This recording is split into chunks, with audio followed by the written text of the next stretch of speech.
හරි. එතකොට අපි මෙට්‍රික් මැප් සිතියමක් නැත්තම් මෙට්‍රික් මැප් එකක් ගත්තාම මේකේ ඔයාලට පේනවා ඇති මෙන්න මෙහෙම කළු පාට හද බෝඩ් එකක් තියෙනවා. ලයින් එකක් තියෙනවා. ඒක මැද තමයි මේ සිතියමේ මේ අපි සිතියම කියලා කියන කොටස තියෙන්නේ. ඒකට වටේ අපි දකිනවා පොඩි තොරතුරු වර්ග වර්ගයක් තියෙනවා. මේ topographical map ශ්‍රී ලංකා 1/50,000 කියලා තියෙනවා. candy කියලා තියෙනවා. මෙතන sheet 54 කියලා තියෙනවා. ඒකට පල්හැන් ගත්තොත් මෙතන survey department එකේ ලාංඡනය කියලා තියෙනවා. ඊට පස්සේ මෙතන scale එක තියෙනවා. උතුරු වර්ග තියෙනවා. ඊට පස්සේ මෙතන තියෙනවා map එකේ key එක. key එක කියන්නේ map එකේ මේ තියෙන ලක්ෂණ brief කරලා තියෙනවා. එතකොට symbols and colors ටික brief කරලා තියෙනවා. ඊට පස්සේ මෙතනට ගත්තාම administrative index කියලා තියෙනවා. location diagram කියලා තියෙනවා. ඔන්න ඔය වගේ දේවල් තියෙනවා. එතකොට අපි මේ සිතියමේ තියෙන තොරතුරු වර්ග ප්‍රධාන වශයෙන් කොටස් දෙකකට බෙදනවා. එකක් කියනවා පර්යාන්ත තොරතුරු කියලා කියනවා. ඒ කියන්නේ external information. ඒ කියන්නේ මේ බෝඩ් එකෙන් පිට තියෙන. ඒක තමයි අපි external information නැත්තම් පර්යාන්ත තොරතුරු ගත්තාම උඩම තියෙනවා උඩ වංකොනේ තියෙනවා සිතියම මොකද්ද සිතියම කියන එක. ඒ කියන්නේ topographical map ශ්‍රී ලංකා 1/50,000 ඒකල එඩිෂන් එකක් ගහලා තියෙනවා. සමහර maps වල second edition කියලා ගහලා තියෙනවා. ඒ කියන්නේ රටේ නම. ඊට පස්සේ candy කියලා ප්‍රදේශ නම තියෙනවා මැදින්. එහා කොනේ ඔයාලා ගත්තාම පේනවා sheet number එක තියෙන. ඒකට මම කිව්වා 150,000 map නැත්තම් metric map 92ක් තියෙනවා. ඒකෙන් කීවෙනි map එකද sheet number කීයද කියන එක තමයි එතන තියෙන්නේ. ඊට පස්සේ පේනවා අපි පල්ලෙහා වංකොන ගත්තාම එතනත් sheet number එක නැවත සඳහන් කරලා තියෙනවා. ඊට පස්සේ මේ map එක print කරන ආයතනය නැත්තම් department එක 7 department එකේ logo එක තියෙනවා. ඊට පස්සේ general information තියෙනවා. general information කියන්නේ මේක compile කරලා තියෙන්නේ කොයි කාලෙද revise කරලා තියෙන්නේ කොයි කාලෙද. එතකොට මේක ගත්තාම 2017 revise කරපු map එකක්. ඊට පස්සේ coordinate and reference system කියලා තියෙනවා. ඊට පස්සේ elevation ඒ කියන්නේ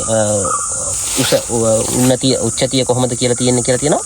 ඊළඟට අපි යනවා map එකේ scale එක. එතකොට scale එක මෙතන දීලා තියෙනවා රේඛීය පරිමාණයක් විදිහට නැත්නම් linear scale එකක් විදිහට. එතකොට මේ scale එක අපිට පස්සේ ප්‍රයෝජනවත් වෙනවා. map එකේ තියෙන දුරක් මනින්න වුණාම මේ scale එක අපි ප්‍රයෝජනෙට ගන්නවා.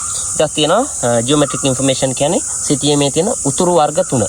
උතුරු වර්ග ගත්තාම magnetic north තියෙනවා, grid north තියෙනවා, true north තියෙනවා. එතකොට ඒ වායේ එකිනෙකට අතර තියෙන angles එක්ක අනුව නිවැරදිව සඳහන් කරලා තියෙනවා. ඊට පස්සේ එනවා සිතියමේ legend එකට. ඒ කියන්නේ සිතියමේ තියෙන තොරතුරු මේ පෙන්වන්නේ කොහොමද කියන එක කැටගරයිස් කරලා තියෙනවා. එතකොට මුලින්ම තියෙනවා transportation කියන්නේ මහා මාර්ග, දුම්රිය මාර්ග, අධිවේගී මාර්ග අන්න ඒ වගේ දේවල්. එතකොට මේ අධිවේගී මාර්ග කියන්නේ එක්ස්ප්‍රස් වේ කියන එක ඉස්සර මැප්ස් වල තිබ්බේ නෑ. දැන් ලංකාවේ අධිවේගී මාර්ග හැදුවට පස්සේ තමයි ඒක මේ දම් පාටින් සඳහන් කරලා තියෙන්නේ අධිවේගී මාර්ග. නැත්තම් ඉස්සර තිබ්බේ ප්‍රධාන මාර්ග, A ශ්‍රේණිය ප්‍රධාන මාර්ග, B ශ්‍රේණිය ප්‍රධාන මාර්ග. එහෙම ඊට පස්සේ මෙතන තියෙනවා road under construction තියෙනවා, secondary road තියෙනවා, jeep car track තියෙනවා, අඩිපාරවල් නැත්තම් footpaths තියෙනවා. ඊට පස්සේ road on bund කියන්නේ වැව් බණ්ඩ එකේ තියෙන road පාරවල්. ඊට පස්සේ දුම්රිය මාර්ග වර්ගයන් තියෙනවා. ඊට පස්සේ මාර්ගවල තියෙන අනිකුත් ලක්ෂණ. ඒ කියන්නේ පාලම්, බිංගවල් අන්න ඒ වගේ සියලුම දේවල් තමයි මේ transportations කියන එකට අයිති වෙන්නේ. ඊට පස්සේ තියෙනවා මායිම්. මායිම් කියත්තාම සිතියමක් ගත්තාම ප්‍රධාන වශයෙන් මායිම් තියෙනවා. පළාත් මායිම තියෙනවා, district මායිම තියෙනවා, divisional secretary මායිම තියෙනවා, local authority කියන්නේ ග්‍රාම සේවා වසම් මායිම තියෙනවා. ඊට පස්සේ forest reserve කියන්නේ වනාන්තර මායිම් ටික තියෙනවා. ඊට පස්සේ තියෙනවා water features ගත්තාම ගංගා ඇලදොල, වැව්, සිඳී ගිය වැව් අන්න ඒ වගේ දේවල්, වාරි මාර්ග ඒ ඔක්කොම water features වලට අයිති.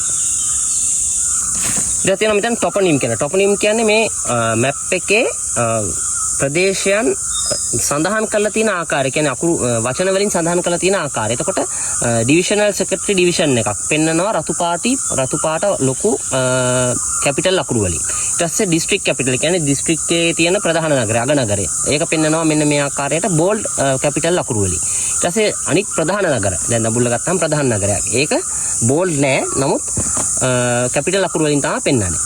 දූපත් ගත්තාම kites කියන එක දූපතක්. ඒක ඉටලික් අකුරු වලින් තමයි පෙන්නන්නේ. ඊට පස්සේ අනිකුත් නගර නැත්තම් කුඩා නගර, villages වෙන්න පුළුවන්, ගම් වෙන්න පුළුවන්. ඒවා සම්පූර්ණ කැපිටල් නෙවෙයි, first letter capital අකුරු වචන විදිහට තමයි පෙන්වන්නේ. ඊළඟට තියෙනවා මෙතන හන්දි, මන්සන්දි ඒ වගේ දේවල් මෙන්න මේ සඳහන් කරලා තියෙන ආකාරයට තමයි මැප් එකක පෙන්වන්නේ. හරි. එතකොට මේ දැන් අපි කලින් කතා කරේ external information. ඒ කියන්නේ මේ කළු පාට බෝඩ් එකෙන් එළියේ තියෙන දේවල්. එතකොට internal information නැත්නම් facial information නැත්නම් අපි කියනවා සිංහලෙන් ගත්තොත් මුහුණත තොරතුරු. ඒ කියන්නේ මේ බෝඩ් එකේ ඇතුළත තියෙන තොරතුරු. එතකොට මේ චිත්‍රය නැත්නම් අපි මේ කියන මැප් එක කියන එක තමයි මේ ඇත්තෙම මුහුණත තොරතුරු කියලා කියන්නේ. එතකොට මුහුණත තොරතුරු කියවන්න නැත්නම් හරියට ඉන්ටර්ප්‍රිට් කරන්න අවශ්‍ය තොරතුරු තමයි එක්ස්ටර්නල් ඉන්ෆර්මේෂන් වලින් ලබා ගන්න. මොකද අපි දැන් ගත්තාම මුහුණත තොරතුරු ගත්තාම දැන් මේකේ තියෙනවා රතු පාට ඉරි තියෙනවා, කහ පාට ඉරි තියෙනවා, කොළ පාට තියෙනවා, නිල් පාට තියෙනවා. ඒකෙන් කියන්නේ මොකද්ද කියන එක දන්නේ නැත්නම් අපිට මේ සිතියම කියවන්න බෑ. ඉතින් ඒකෙන් කියන්නේ මොකද්ද කියන එක දැනගන්න තමයි අපි මේ එක්ස්ටර්නල් ඉන්ෆර්මේෂන් ටික පාවිච්චි කරන්නේ.